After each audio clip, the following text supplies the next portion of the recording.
culto. Essa é a realidade. Irmãos, a palavra de Deus ela é poderosa e eficaz.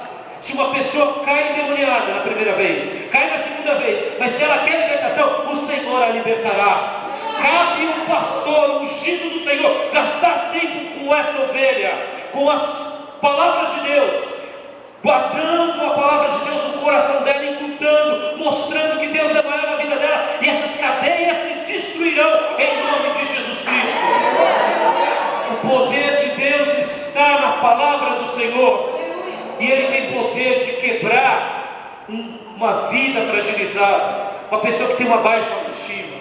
E um dia então, ela ouvindo a pregação do Evangelho na nossa igreja, ela se converteu, eu diria, de verdade. E ali ela então chegou para mim um dia e disse assim: pastor, eu não me sinto amada por Deus. Eu não me sinto amada por Deus. Falei, como não, filha? Jesus morreu na cruz por você. Pastor, mas eu não me sinto abaixo. A baixa autoestima dela era demais, irmãos. Demais da conta. Então qualquer soprinho do capeta, ela já caiu, depressão. E aí, irmãos, uma mente fragilizada é o que o diabo precisa. E naquele instante de aconselhamento, ali no final do culto, na porta da igreja, eu disse assim para ela: filha, se somente você existisse no planeta Terra, Deus Pai mandaria Jesus morrer na cruz só por você. Receba o amor de Deus, filho. A partir daquele dia a vida dela foi outra. A partir daquele dia a vida dela se transformou em outra. Ela já passou por muitas dificuldades. E um dia, conversando com ela, ela me disse: sabe, pastor, eu já nem mais me lembrava. Aquele dia eu entendi. Eu fiquei aqui na igreja, eu entendi o Evangelho, porque eu compreendi que somente eu vivesse no planeta Terra, Jesus morreria por uma só alma. Não é isso que diz as Escrituras? Que uma alma é mais importante do que todas as riquezas de todo mundo? Qual é a riqueza de Deus? As ações da Google, da Microsoft? Deus está rasgando. Ele nem quer saber quanto vale.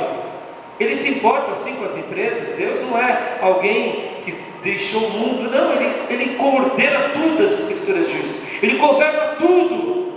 Mas a prioridade dele, para que os anjos festejem, é o pecador quando se arrepende. Então, amado, Deus confia em você, porque Ele tem uma obra a realizar. E você precisa de contrapartida, crer nele, e se entregar a Ele, e se render a Ele, e confiar nele. E a palavra que eu tenho para você hoje em 4 pontos é sobre isso. É sobre isso. Tenha fé no Deus que crê em você. Acredite nele. Confie nele. Essas semanas atrás, semana passada, a gente está para dar um passo de fé lá na igreja, na compra de um possível imóvel ou num outro aluguel. Eu estava falando com tudo. E homem e tudo por negócio, sabe que o negócio deles é o cascalho. É cascalho, é dinheiro.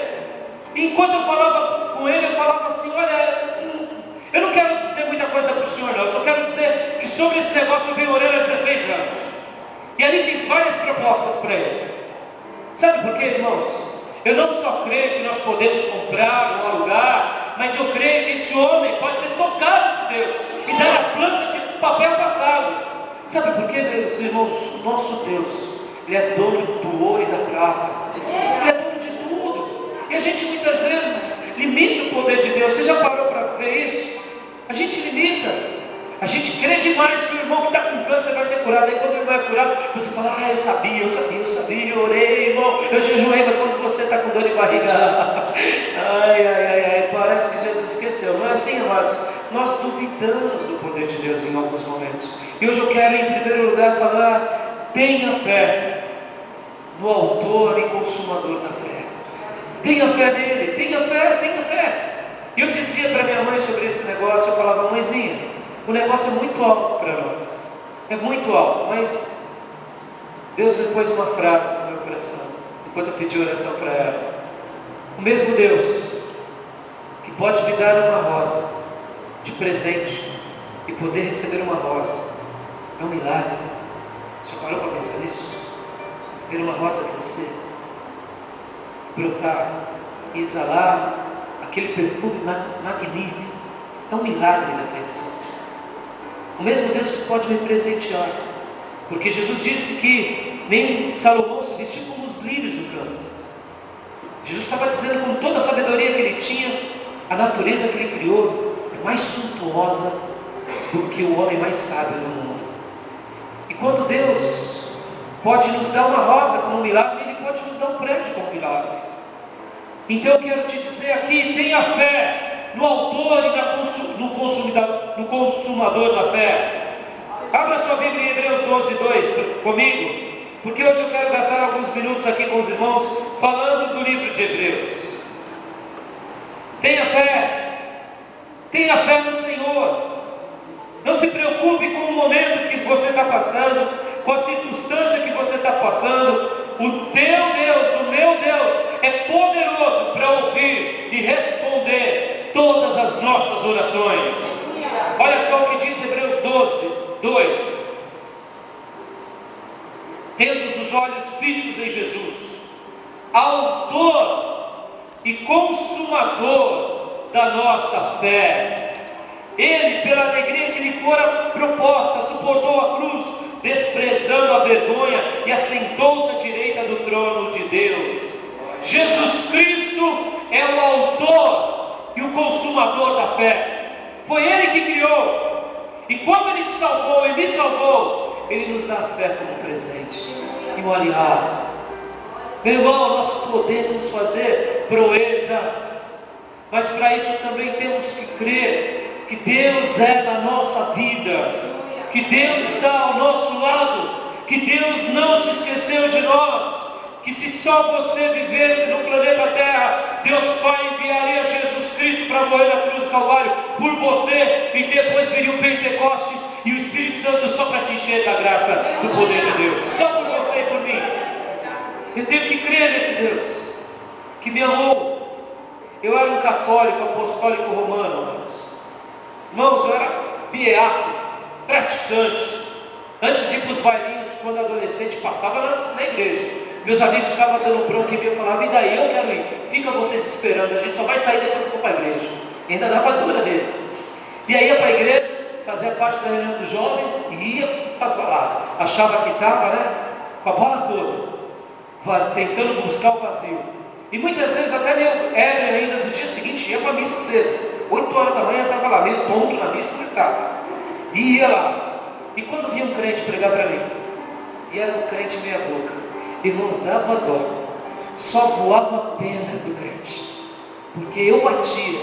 Para você falar de Deus para mim, você é safado, você é sem vergonha, você não vive o que você prega. Olha lá, você lembra aquele dia? Irmãos, eu esquartejava, mas com tanto gosto, sal e pimenta, sabe? Agora, quando vinha alguém que tinha vida no altar, eu ouvia. Eu falava, não, você eu vou ouvir, porque você é diferente. Qual era a diferença do crente sem vergonha e do crente consagrado? Porque o crente consagrado, amados, ele crê no autor e no consumador da fé. Ele se dispõe, ele entrega a sua vida e ele diz, sim, eu quero fazer a diferença. Até um dia, quando eu tinha 17 anos, Deus colocou um rapaz diante de mim. E eu me lembro como hoje. Sabe o que ele fez um dia, amados? Ele chegava para mim, ele sabia que eu era religioso, ele me chamava de Raimundinho. Muita gente no emprego que eu trabalho sempre me chamou ou de Raio ou de Raimundinho. Ele falava, Raimundinho, você tem um coração tão bom, rapaz. Eu me enchia de alegria, porque realmente eu nunca gostei de praticar nada de errado. Mas você está no caminho errado. Eu falava, não, para de falar isso. É verdade. Você precisa entregar sua alma a Jesus. E eu começava a ficar bravo com ele. Eu falei, não tem problema você ficar bravo comigo, mas você vai ser de Deus. Eu e minha mulher estamos orando por você. Não. E começava, eu ficava meio bravo, saía. Mas o que eu ia falar para o Aguinaldo? Um crente piedoso, não falava palavrão, não xingava, não ficava brincando com a mulherada, não fazia nada de errado. Tinha os seus erros, era um ser humano, mas havia uma luz que brilhava nele. Ele cria no autor e no consumador da fé. Aí um dia ele falou assim para mim, hoje, amanhã eu vou te levar para almoçar num lugar especial. Ou falou, na semana que vem, ele falou alguns dias depois, se prepare.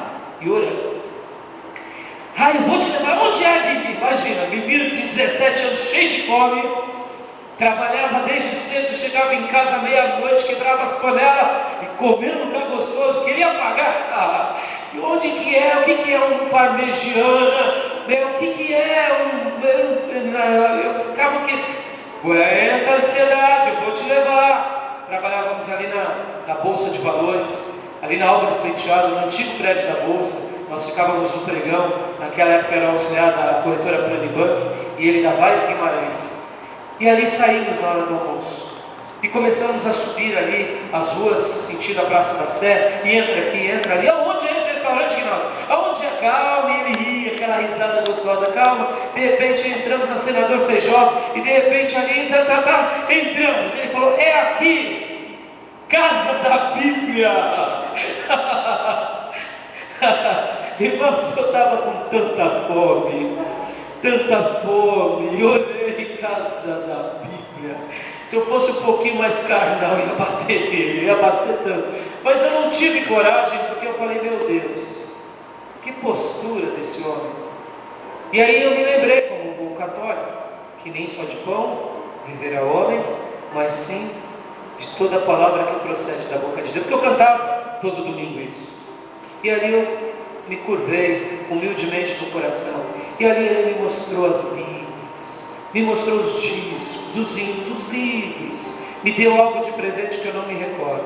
E saímos dali e comemos um hot dog.